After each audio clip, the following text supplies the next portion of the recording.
Hello and welcome to the 42.E's Super Bowl preview. We're live here at Journal HQ, looking forward to a great game tonight between the New England Patriots and the Philadelphia Eagles. Gavan Casey here, joined by the 42.E's NFL guru, Steve O'Rourke. Steve, how are things? Good, that's the nicest thing I've been called today. What else have you been called? You never know. No, yeah, we won't. Probably not repeatable. Actually, I'd say it's going to be a great game. I mean, it might be, but for me as a Giants fan, this is the nightmarish matchup. Like this is a Super Bowl that I couldn't be less enthused by.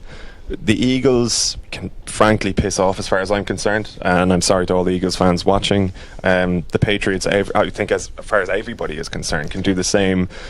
What are your thoughts on it? Like, you're a Raiders fan, so I mean, maybe you don't necessarily have a real distaste for either team. Yeah, I don't have strong feelings either way about either. I would say that probably a Cowboys Patriots Super Bowl might be worse for you than the Eagles one. Or like a Cowboys Eagles Super Bowl. Yeah, would be horrendous, impossible, but yeah. But you can imagine a situation where that is like hell for you. So, yeah, absolutely. Yeah, no, like people are saying, oh, it's the Patriots, it's the same old storylines, and actually this week, putting together our Super Bowl content on the 42, it is actually difficult. Nice plug. It is difficult to actually come up with kind of new and interesting ways to, because how many times do you say Tom Brady and Bill Belichick are great? Exactly. You're dead right, and I think it's probably a theme like experienced by sports writers now around the world, particularly in America, because everybody has been here before with the Patriots in so many Super Bowls over the years. Like, in a league that's actually structured so that dynasties can't be formed, how have Belichick and Brady pulled this off over the past 15 or so years? Being very clever with salary cap. I mean, Tom Brady earns 10 million less a year than Matt Stafford. Matt Stafford's never going to win a Super Bowl. Tom Brady already has 5, so it's things like that. You've someone like Danny Amendola, who's the reason they're in the Super Bowl because of his fourth quarter performance against the Jags 2 weeks ago.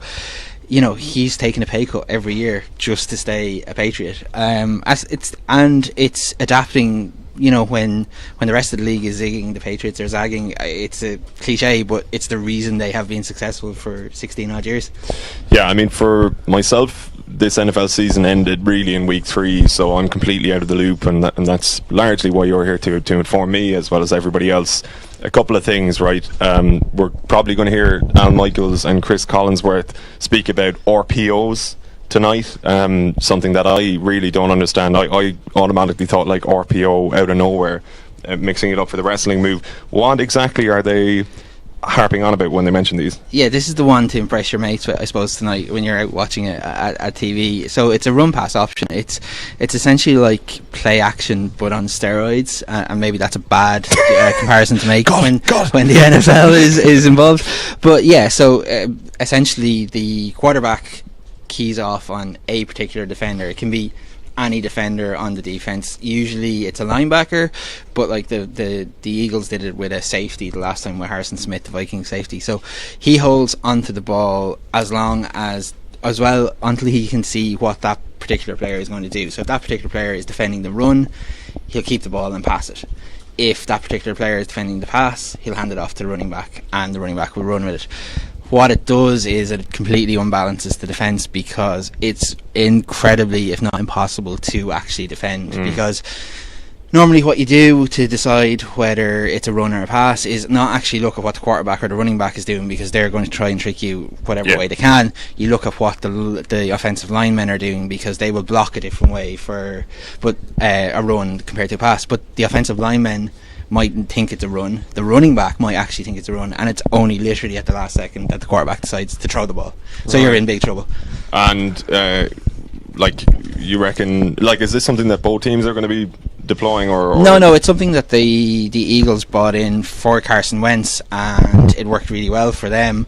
It just so happens that Nick Foles, after a really dodgy start where he was terrible against the Giants, terrible against the Raiders, terrible against the Cowboys in the little time he played against them, and he's been really good in the postseason doing it. Because you have to remember, if you're the second string quarterback, I mean, you don't get any snaps. Carson Wentz was getting all the snaps with the first team, so he wasn't getting any kind of reps at all. So now that he's done it, we saw for the Eagles to win the Super Bowl, he needs to be able to trick the Patriots on maybe 6 or 7 of these RPOs and hit really deep passes, if not touchdowns, on them. So, and like, it's probably no coincidence that when the Eagles had a break before their first playoff game, that's when we see Foles actually returning to some of the form we saw, was it 2 seasons ago or 3 seasons ago, purely on the basis that with no wins he's getting those snaps in practice training. Absolutely, and you know, Nick Foles is a better quarterback than Blake Bortles, who the Patriots faced a few weeks ago, and Blake Bortles and the Jacksonville offense ran a few RPOs and it caused the Patriots trouble. So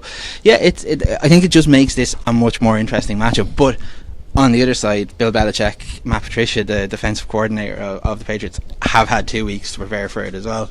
Nick Saban, the Alabama college coach, is really good friends with Bill Belichick. He faces RPOs all the time.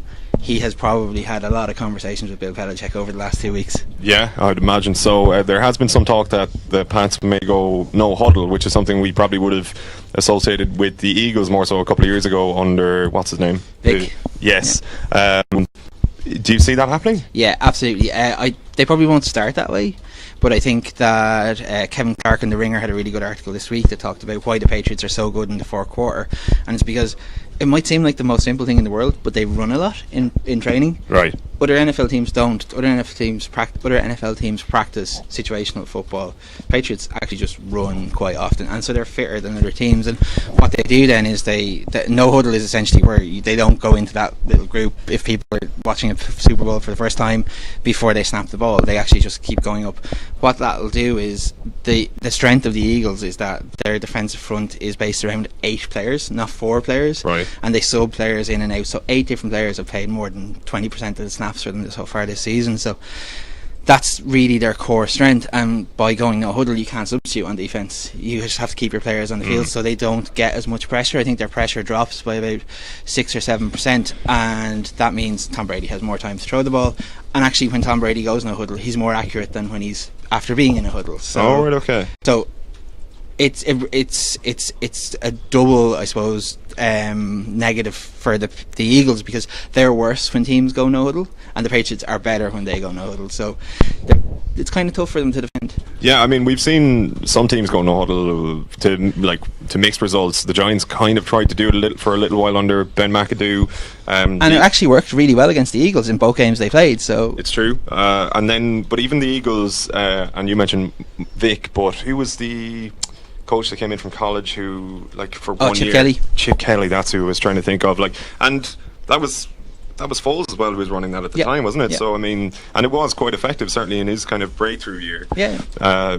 If you know, ultimately it didn't save Chip Kelly's job, but I don't know. Like, it's one of those things we'll have to see if it pans out. Like, I'm just thinking hypothetically, and it really is the nightmare scenario for me. If the Eagles do win, it doesn't necessarily affect the legacy of Belichick and Brady too much, does it? I mean, they've recovered from 2 defeats against the Giants, for example, and nobody has thought any less of them, so I don't think it'll change much this time. Like the Patriots have lost to bad quarterbacks in the playoffs before. Okay, sorry. Yeah. And even when Eli Manning, that first Super Bowl, when he denied them, you know, the perfect 17-0 season.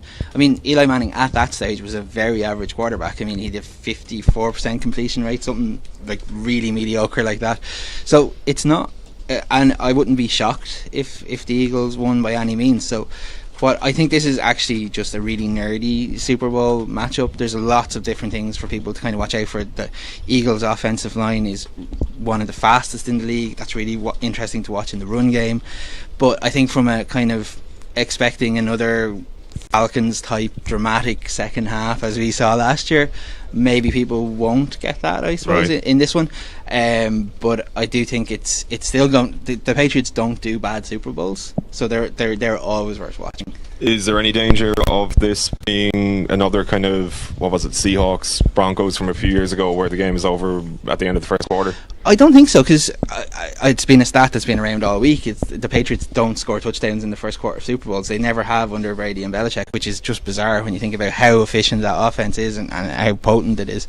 The only way it goes like that is if the Patriots get a 14-0 lead, because the Eagles are not designed to come from behind, whereas the Patriots are absolutely designed to win whatever way, from in front, from behind. But I don't see it being a blowout. No, not at all. presuming the Eagles can stay in touch, then is Nick Foles capable of delivering a Super Bowl? Well, if Joe Flacco can win a Super Bowl, I think Nick Foles, and no offense to Ravens fans, he's just not a very good quarterback, and he's won a Super Bowl.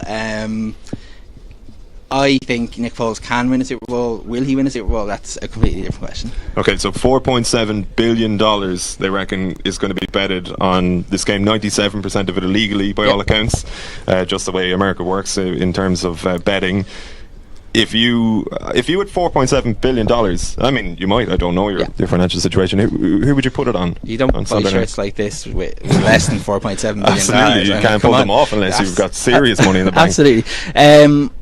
The way I look at games like this is that if the teams were like a baseball World Series and they had to play 7 times, who would win 4 and therefore win the title? And I think the Patriots every single time would win 4. Yeah, so they'd probably go 4-zip, really, would they? Probably, but but I also see a way that the Eagles can win 2 or 3. So they're not without the chances. But I do think it exactly how I see it happening is the Patriots or the Eagles take a 17-7, 17-10 lead into halftime.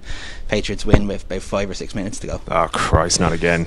You've got a Super Bowl preview on the 42 at the moment. Yeah, there's loads of Super Bowl content on the 42. You can, if you're a neutral, you can do a quiz to find out which team you should support tonight. I will not be doing that quiz. Obviously, it's not the Patriots because you don't want to be backing the favourites. And there's the proper Super Bowl analysis and previews as well.